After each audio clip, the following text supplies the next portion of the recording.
আর্টিস্টরা বিশ্বাস করে। এটা একটা ডিরেক্টরের কাছে অনেক সম্মানের ব্যাপার যে বাংলাদেশের সবাইকে জানাই আমার আন্তরিক ভালোবাসা। এবার শাকিব খান নয়, শরীফুল রাজ ও জিতকে নিয়ে লায়ন নামে সিনেমা নির্মাণ করতে চলছে রায়হান রাফি। এবং কে হবে নায়িকা ও বাজেট কত জানা গেল। তরুণ নির্মাতা রায়হান রাফি জীবনে যতগুলো সিনেমা বানিয়েছে সবগুলো সিনেমাই ছিল ব্যবসা সফল। তার লাস্ট সিনেমা তুফান ছিল বাংলাদেশের সেরা সিনেমা, এমনটি দাবি নেটিজেনদের। এবার তিনি টলিউডের সুপারস্টার জিতকে নিয়ে একটি অ্যাকশন ধরনের সিনেমা নির্মাণ করতে যাচ্ছেন, যেখানে প্রথমবারের মতো জিত ও রায়হান রাফি একসাথে কাজ করবে। তাদের সাথে আরও থাকবে শরীফুল ইসলাম রাজ। অন্যদিকে রায়হান রাফি জিতের সাথে সিনেমা নির্মাণ নিয়ে বলেন, আপনারা জানেন যে আমি খুব তাড়াতাড়ি কলকাতার একটা সিনেমায় কাজ করব। নায়ক থাকবে জিত ও শরীফুল ইসলাম রাজ। আশা করি ওটাও দুই বাংলার মানুষ ভালোভাবে গ্রহণ করবে। সিনেমাটি হবে অ্যাকশন ধরনের।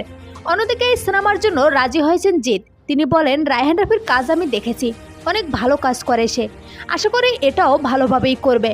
সব ঠিক থাকলে আগামী মাস থেকেই শুরু হবে শুটিং।